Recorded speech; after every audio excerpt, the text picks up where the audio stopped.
post-pandemic.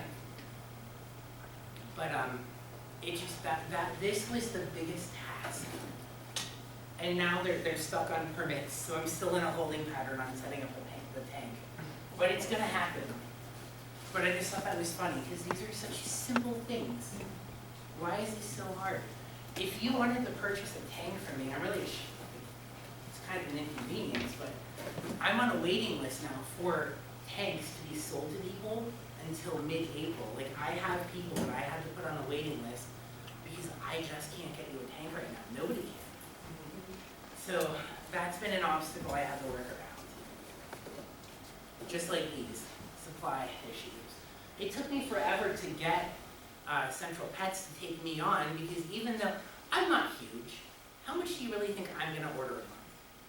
They don't know that though. So they would rather just not take on another vendor as opposed to taking on somebody they know they can't fulfill their orders. So that's the thing. Well, that's like, I deal with a pet shop in New York, it's called Arctic, we deal with them for 30 years. We were there, Weeks ago. well, it was last year we were there, we got talking, and none of the fish distributors that were in Ohio, when I first met them, are still here. Yeah. They get everything out of Pennsylvania, Florida, you know, all those, because I worked in a pet shop in Mount Vernon. Columbus, Loveland's or something, it's gone. Byerly's in Columbus is gone. Yeah.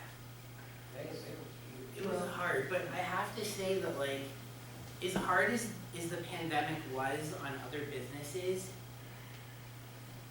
it sounds so terrible to say, but it was really the best thing that could have happened to Awesome Aquatics, because that's how I decided this is what I want to do. When I started this and when I got on Google, I had so many phone calls because people were in their homes, they can't come out. I have this fish tank, can you come and do something with it? Actually, the first day I got on Google, I was at work until 4. I came home, I checked my phone before I left, and I had 38 missed calls. What is this? What is this? What is this? I got home and my neighbor was standing in his driveway and he said, "You had 20 cars in your driveway today." And I was like, why? I was at work. I was at Olive Garden cooking. Why are people in my home? And he said, I went over and they were all looking for this pet shop. Because Google, when I set it up, I had to put in an address. I didn't think it's going to pinpoint me on this thing, so like hit the directions, and it's navigating people to my home. So I had to take it down. So currently I'm not on Google right now because of that, because I don't have a brick and mortar store. So right now the only place I am is I have the TikTok, which I'm huge on TikTok. I have like 8,000 people following and liking everything. The problem with that is that they're all in the Philippines. There's nobody here.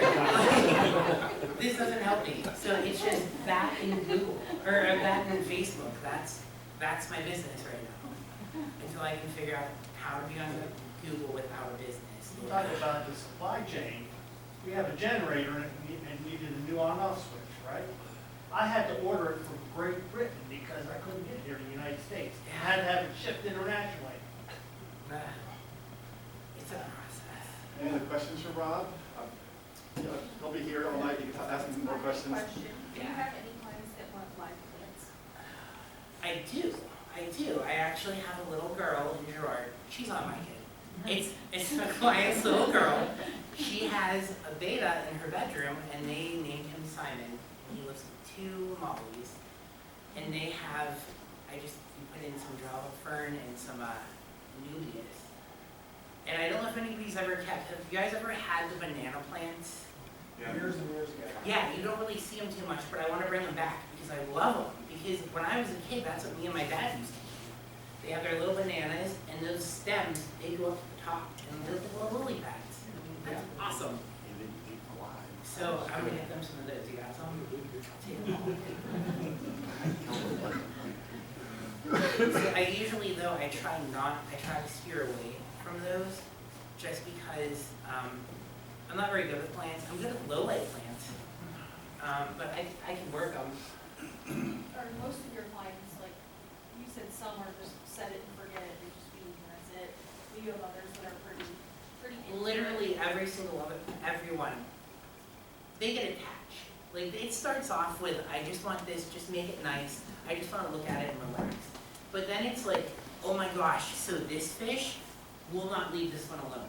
They chase him all over, and then it's like you come back and then, well, this is Simon, this is Bubbles. The goldfish at the nursing home, they named the one Ben because they had a resident with a bad eye, and they're telescope Ryukins. So, they get attached.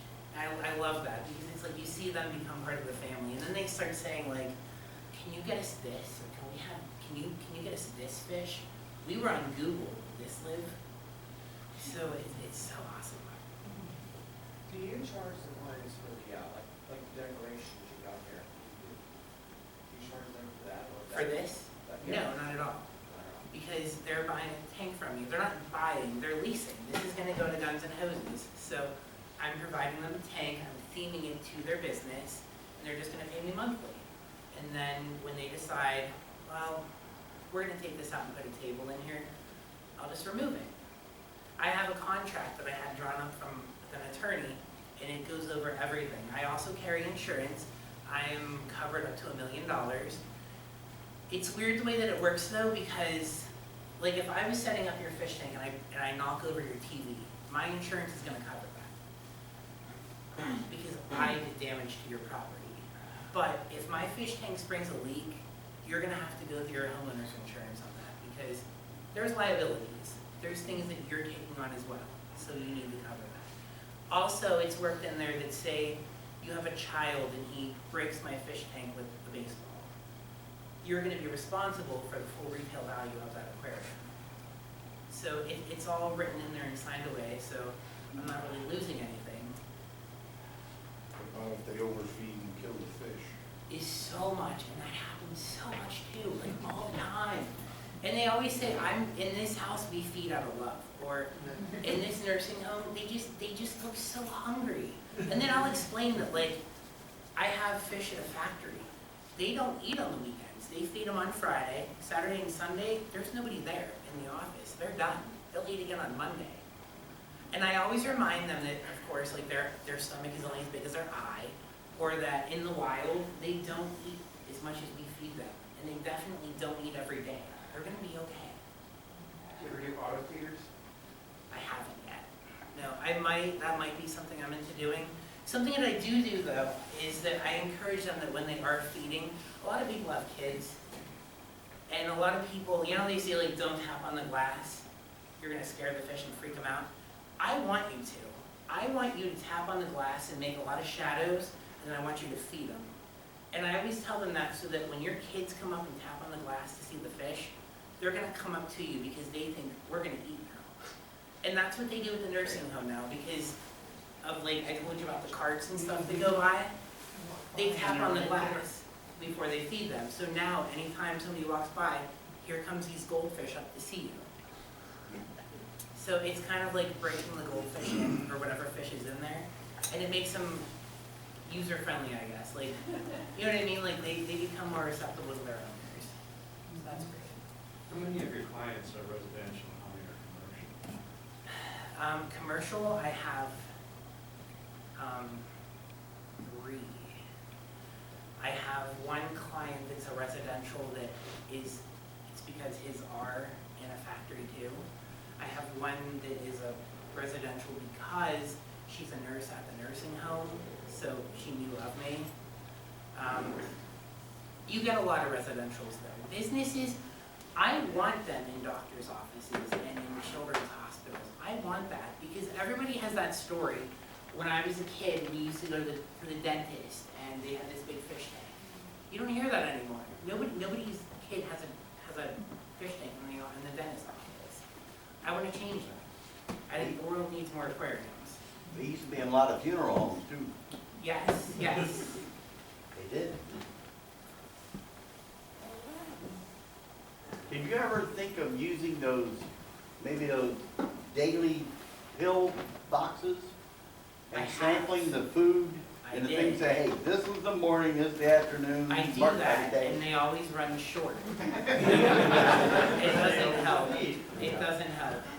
But they were swimming, those weather loaches, because you get people that like, they don't understand things that like we do. Like, try explaining to a nurse that the reason their weather loaches are going around up the top is because they can sense changes in the barometric pressure. And they know the weather's gonna change and there's a storm coming. They can feel that. And you just watch their eyes get bigger and bigger as you're talking to them, and it's like, okay, she thinks I'm crazy. So it's like, you kind of like have to break things down so they can understand them, because this is a lot, like, they don't get this. They don't understand that, like, those angels, they're pairing up, that's why these two stay together, and they keep this guy over here. They don't understand that, like, when I keep your tiger barbs in an even number, because when there's an odd number out, they bully him, pick them off. Yeah. You learn all kinds of tricks and stuff. The biggest thing that I've learned was the goldfish at the nursing home. Those two Ryukyns that I had in there, they came out of the pond, they were good all year long. And then in September, I get a phone call, hey, the goldfish are upside down. So I'm like, oh my God, why are these fish upside down? They're laying on the bottom. They would lay on the bottom, they would stay inverted, or they would do nosedives and just stay like this. And they stopped eating. And it was because they came out of the pond. It's September, so I put a heater in, I warmed up the water, and I told them just keep feeding them. This is gonna be ugly, but everything's gonna be fine. And then by December, they were up swimming around again. But it got really bad. I mean, they used to have residents that would hit their little light and call them in and say, is the fish still alive? Is he okay down there? Like, they worry about these things. They thought it was time to go into hibernation. Yeah, exactly. So you just warm it up and trick them if you don't have to. Anybody got anything else for Mr. Ron? Well, let's give him a nice round.